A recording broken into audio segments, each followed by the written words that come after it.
Dua kalimat menjadi pembuka, salah satunya adalah dari Frank Drake, berbunyi, "Saat ini mungkin saja ada pesan dari bintang-bintang yang sedang melintas, dan jika memiliki alat yang tepat, maka kita bisa mendeteksinya." Lalu pesan lain, kali ini dari H.G. Wells, berbunyi, "Kita tidak boleh lupa bahwa kosmos atau alam semesta, seberapapun menakjubkannya, pada dasarnya bukan tempat yang ramah bagi manusia."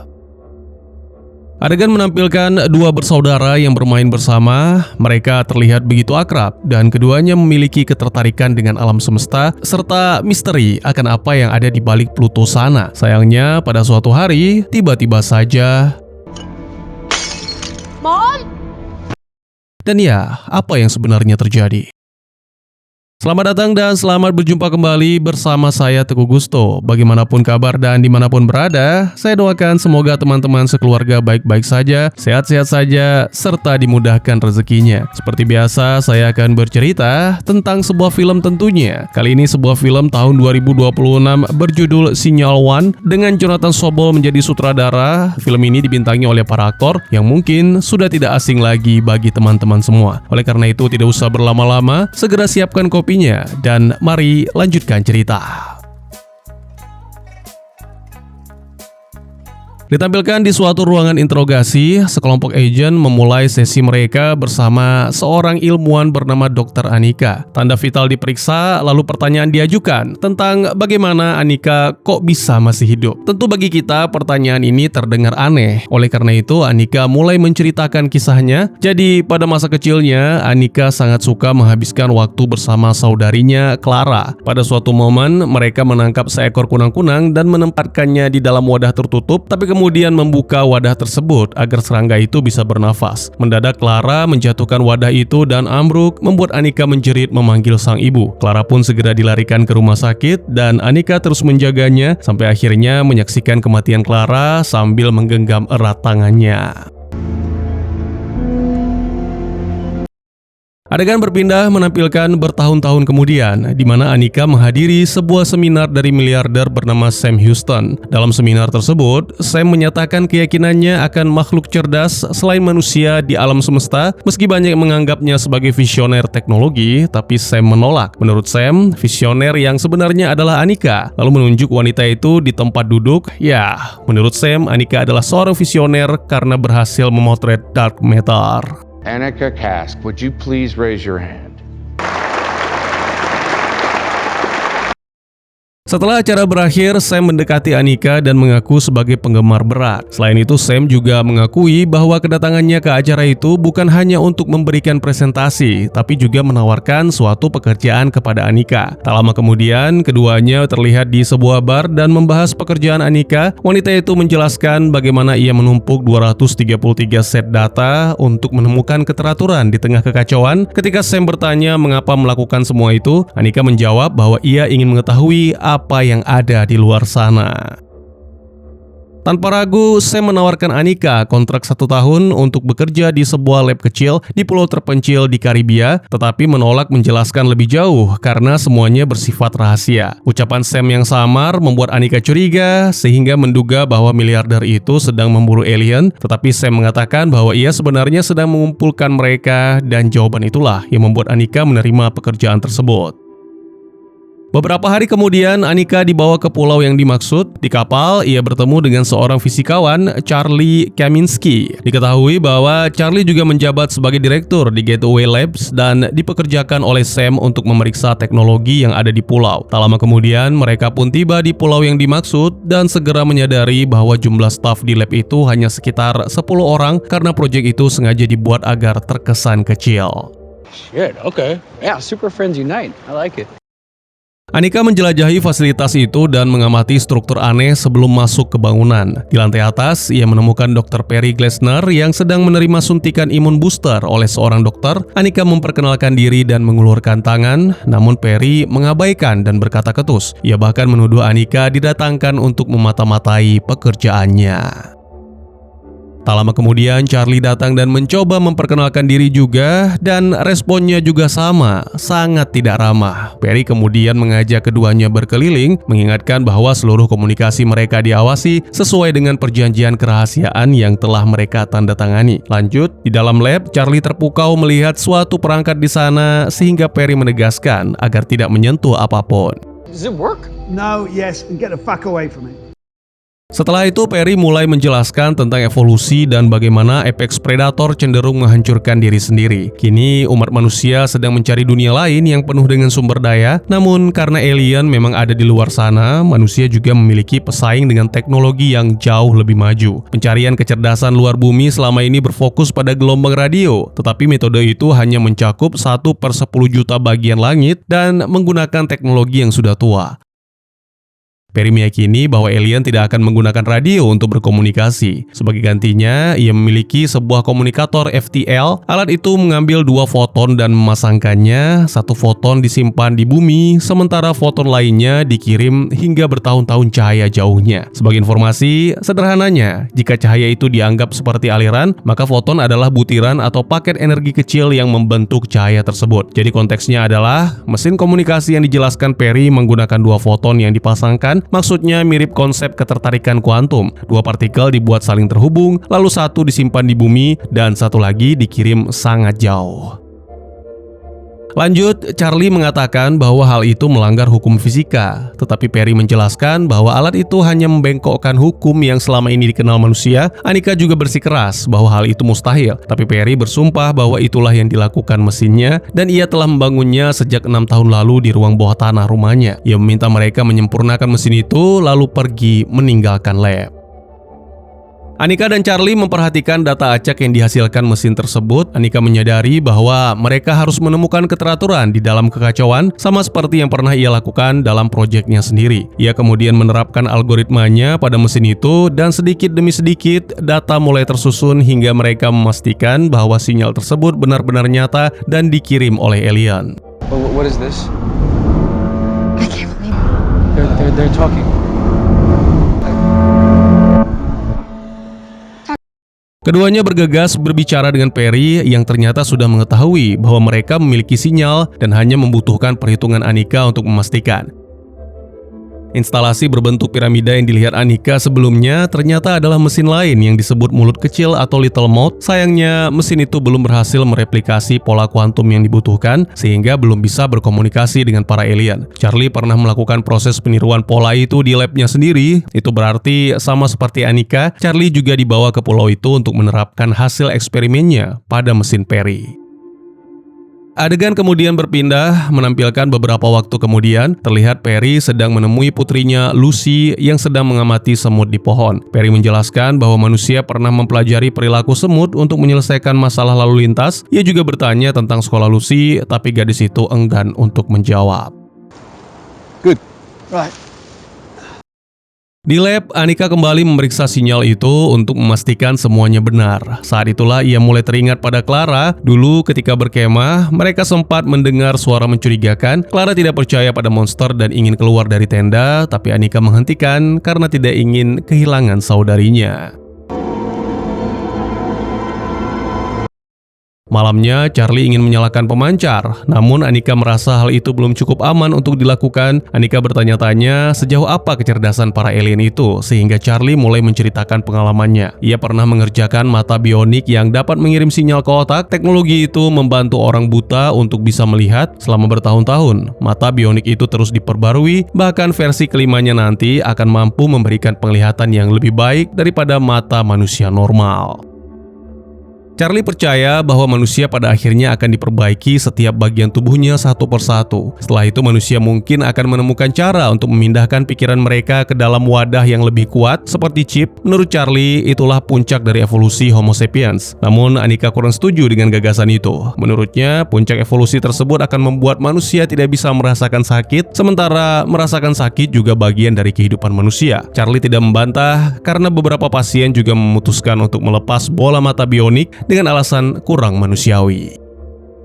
Kembali ke masa kini, para agen mengatakan bahwa Anika sebenarnya sudah mengetahui Perry adalah ancaman. Mereka pun bertanya mengapa Anika tetap bertahan di pulau itu. Anika menjelaskan bahwa ia ingin membantu. Menurutnya, kontak pertama dengan alien tidak boleh dibiarkan berada di tangan orang yang tidak waras.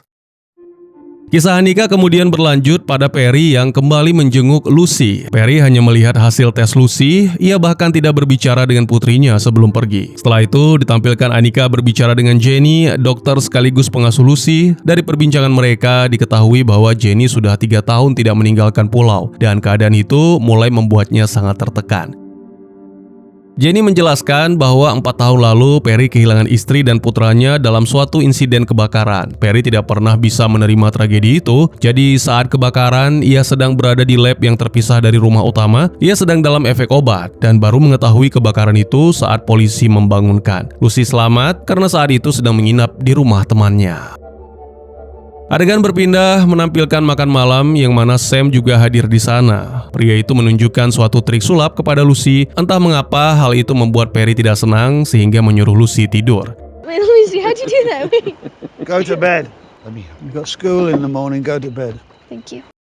Kemudian Anika dan Charlie melaporkan bahwa mereka telah memastikan sinyal yang diterima benar-benar nyata sehingga ingin membagikan ini kepada dunia. Namun Sam melarangnya karena tidak mau para pejabat dan tetek bengek birokrasi menghambat perkembangan proyek itu. Sempat terjadi perdebatan sampai akhirnya Sam mengingatkan bahwa mereka belum bisa berbicara dengan para alien. Pernyataan tersebut membuat Anika meminta agar diberikan waktu 1 minggu untuk menyelesaikan proyek itu. Saat perbincangan terus berlanjut, Perry berkali-kali menyela pembicaraan dengan mengomentari makanan mereka. Padahal tidak ada yang salah dengan makanan. Dia juga membahas perilaku tidak alami antara hewan ternak. Perry berkata bahwa hewan yang terbiasa sendiri akan merasa terancam jika ada hewan lain datang mendekat. Meski yang menyendiri itu seekor kuda dan yang mendekat adalah seekor domba. Kuda yang tidak punya taring sekalipun akan menggigit leher domba itu hingga mati. Dan My schedule or I'm done. Perry menegaskan bahwa ia ingin Charlie dan Anika segera memperbaiki proyek itu sekarang juga atau semuanya akan selesai. Setelah meninggalkan meja, Sam menjelaskan bahwa Perry memang sering bersikap seperti itu dan selama ini mereka menjaga kondisinya dengan obat-obatan. Sam juga menjelaskan alasan lain membawa Anika dan Charlie ke pulau ini, ya karena mereka berdua akan menggantikan Perry ketika tidak mampu lagi bekerja. Setelah momen itu, Anika dan Charlie minum bersama. Anika mengakui bahwa ia khawatir para alien mungkin saja adalah penjajah yang mengincar sumber daya alam. Sementara Charlie berpikir alam semesta begitu luas dan penuh sumber daya serta teknologi, tidak ada sesuatu pun dari bumi yang diinginkan para alien. Jadi tidak ada yang perlu ditakutkan. Namun Anika membela diri, mengatakan bahwa kehidupan begitu rapuh dan rasa takut adalah satu-satunya hal yang membuat manusia tetap bertahan. Beberapa waktu kemudian, setelah semua orang tidur, Charlie diam-diam masuk ke lab dan menyelesaikan perbaikan Little Mouth agar mesin itu bisa mengirim pesan.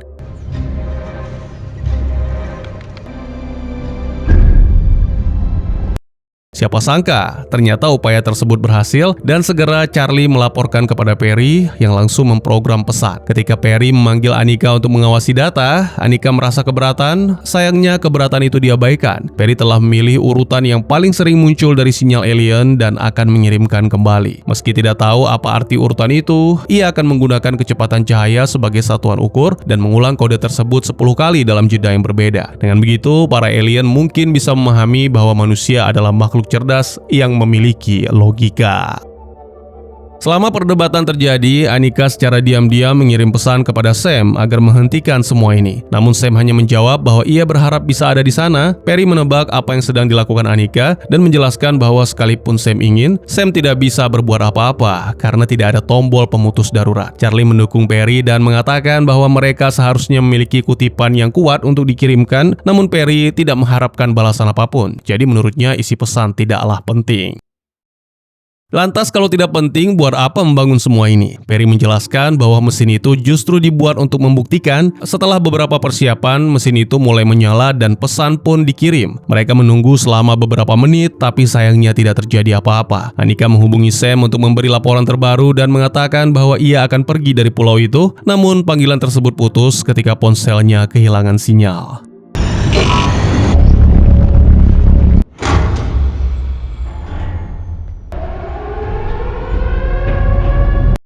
Setelah sempat ragu, Perry akhirnya mematikan mesin itu, kemudian Charlie menggunakan tabletnya untuk meretas kunci dan membuka kamar Annika. Bersama Jenny, mereka menyaksikan berita dan mengetahui bahwa seluruh dunia sempat kehilangan daya listrik selama beberapa menit. Padamnya listrik itu menyebabkan berbagai insiden yang menimbulkan korban jiwa. Dalam wawancara, staf NASA mengaku tidak mampu menjelaskan seperti apa kejadian itu dan dampaknya bahkan melampaui atmosfer bumi. Ini membuat beberapa reporter mulai bertanya-tanya apakah mungkin alien terlibat dalam peristiwa tersebut. Kembali ke lab, Annika menyadari bahwa listrik kembali menyala setelah 18 menit 19 detik, waktu yang sama persis dengan perjalanan cahaya matahari menuju bumi. Ia berpikir bahwa ini berarti para alien telah membalas dengan cara yang dapat dipahami karena matahari sangat penting bagi kehidupan manusia. Setelah Charlie setuju dengan kesimpulan itu, Annika memutuskan bahwa mereka harus mematikan Little Mouth untuk selamanya. Jenny juga setuju dan berkata mereka tidak bisa mengandalkan sisi kemanusiaan Perry. Charlie berpikir para alien mungkin memiliki niat baik, tetapi siapa yang bisa memastikan hal itu? Dan lagi-lagi perdebatan kembali terjadi.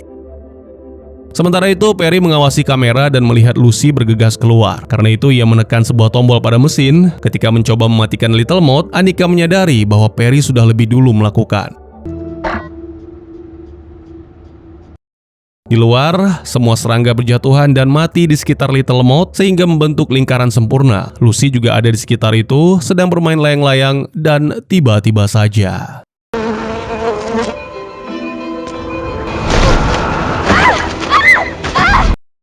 Perry bergegas menghampiri putrinya dan melepaskan lilitan benang itu, sehingga layang-layang tersebut terbang menjauh. Sementara Lucy memeluk sang ayah, rekan-rekan yang lain melihat anomali aneh di langit.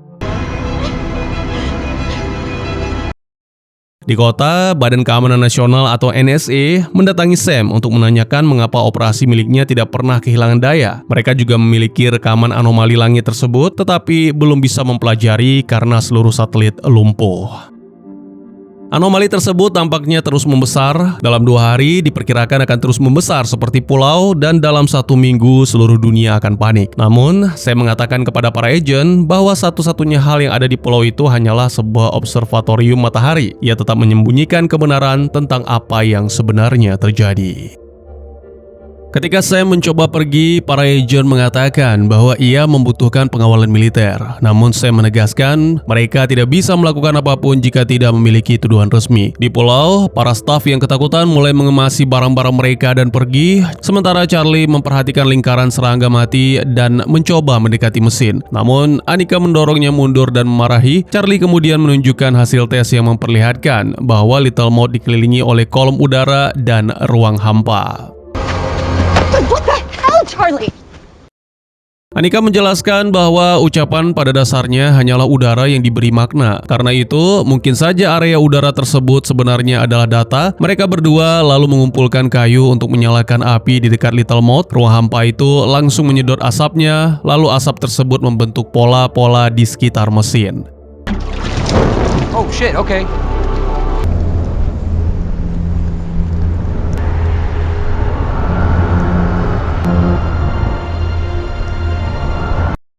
Kembali ke interogasi di masa sekarang, Annika menjelaskan bahwa para alien tidak berkomunikasi dengan bahasa biasa, melainkan melalui pikiran dan penglihatan yang muncul di dalam kesadaran manusia. Kemungkinan ini karena kehidupan mereka jauh lebih maju. Kisah Annika kemudian berlanjut ketika Perry mengusir Jenny dari kamar Lucy dan mengabaikan kekhawatirannya. Setelah itu Perry mulai membacakan Peter Pan untuk putrinya. Sementara itu, militer mulai bersiap untuk masuk ke pulau tempat Little Mouth berada. Di berbagai negara, kepanikan mulai menyebar karena anomali di langit semakin sulit disembunyikan. Pemerintah pun menetapkan keadaan darurat, termasuk jam malam dan pemberian wewenang khusus kepada aparat untuk mengendalikan situasi. Kerusuhan mulai pecah di jalanan, sehingga beberapa negara bahkan menerapkan darurat militer. Ketika Sam akhirnya tiba di pulau, ia meminta Annika, Charlie, dan tim lainnya memberikan penjelasan yang bisa disampaikan kepada pihak militer. militer, Charlie menduga bahwa urutan berulang itu adalah sinyal bahaya. Menurutnya, para alien sedang mencoba melindungi manusia dari sesuatu yang membahayakan, tapi masih belum diketahui apa. Anika melihat kerusuhan dan orang-orang yang terjebak di kereta bawah tanah. Pemandangan itu mengingatkannya pada kunang-kunang di dalam wadah toples yang membutuhkan udara untuk bernafas. Wanita itu pun lalu bergegas keluar untuk mengamati area udara aneh di sekitar Little Mouth. Dari sana, Anika menyimpulkan bahwa pemadaman listrik global tadi bukan serangan biasa. Menurutnya, pemadaman itu adalah cara para alien memindai seluruh dunia. Setelah pemindaian itu, para alien memahami bahwa udara sangat penting bagi kehidupan manusia. Karena itulah mereka memakai udara di sekitar Little Mouth sebagai cara untuk mengirim pesan. Artinya, manusia mungkin bisa membalas dan berbicara dengan mereka melalui area udara tersebut. Anika menyadari bahwa area udara aneh itu sebenarnya adalah undangan dari alien. Namun undangan itu juga sangat berbahaya. Siapapun yang masuk ke dalamnya bisa kehabisan nafas karena ada bagian yang seperti ruang kosong tanpa udara. Charlie menawarkan diri untuk masuk ke sana, namun Put your hands over your head. Okay. para prajurit kemudian berjaga di sekitar Little Mouth. Charlie dan Anika tetap bersikeras bahwa mereka bisa memperbaiki keadaan jika diberi kesempatan berbicara dengan alien. Namun seorang agen NSA menjelaskan bahwa pemerintah di seluruh dunia sudah menyiapkan senjata mereka. Menurut agen itu, keadaan sudah terlalu jauh untuk diperbaiki. Karena itu, mereka semua harus tetap berada di kamar masing-masing sampai militer menentukan tempat untuk memindahkan mereka.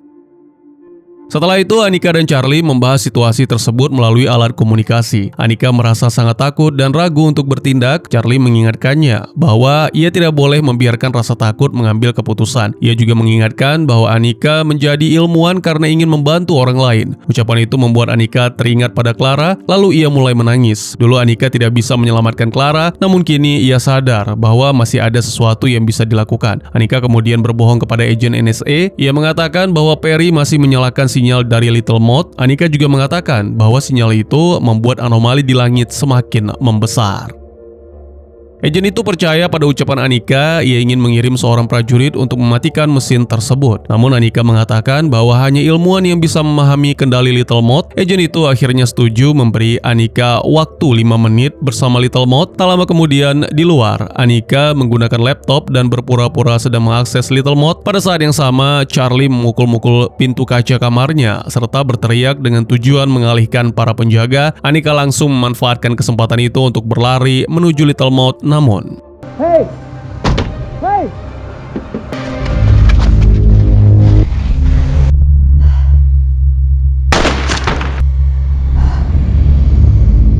Do not cross the perimeter. setelah beberapa detik dalam kegelapan, Anika terbangun kembali. Anehnya, wanita itu tidak merasakan sakit pada tubuhnya. Semua baik-baik saja. Ia juga tidak melihat siapapun di sekitar, sehingga mulai bertanya-tanya, lalu menyadari bahwa diri masih bernafas.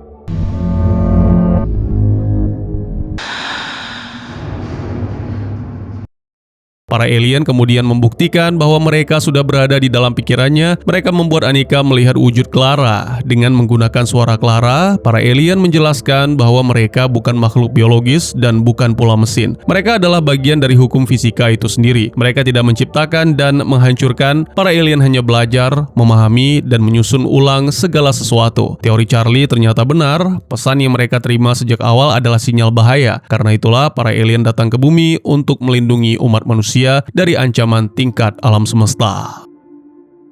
Karena manusia sudah mengirim sinyal ke luar angkasa, keberadaan bumi kini diketahui oleh makhluk lain di alam semesta. Hal itu membuat bumi berada dalam bahaya karena tidak semua alien memiliki niat baik. Para alien menjelaskan bahwa ada ras-ras lain di luar sana yang bersifat seperti predator dan bisa mengancam umat manusia. Namun, alien yang sedang berbicara dengan Anika bukan bagian dari mereka. Mereka datang bukan untuk menyerang, melainkan untuk melindungi bumi.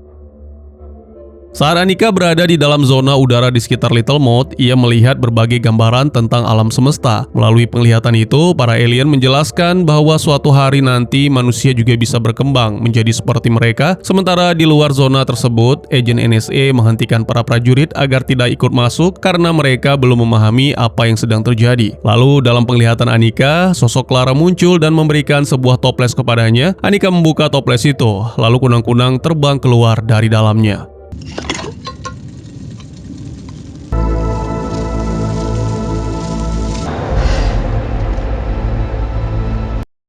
Momen itu membuat Annika akhirnya mampu merelakan kepergian Clara. Setelah itu, Annika terbangun kembali di dunia nyata. Tiba-tiba anomali misterius di langit mulai membesar dengan sangat cepat sampai akhirnya menutupi seluruh bumi. Dari kejadian itu, Annika memahami bahwa para alien sedang membuat semacam perlindungan bagi planet manusia.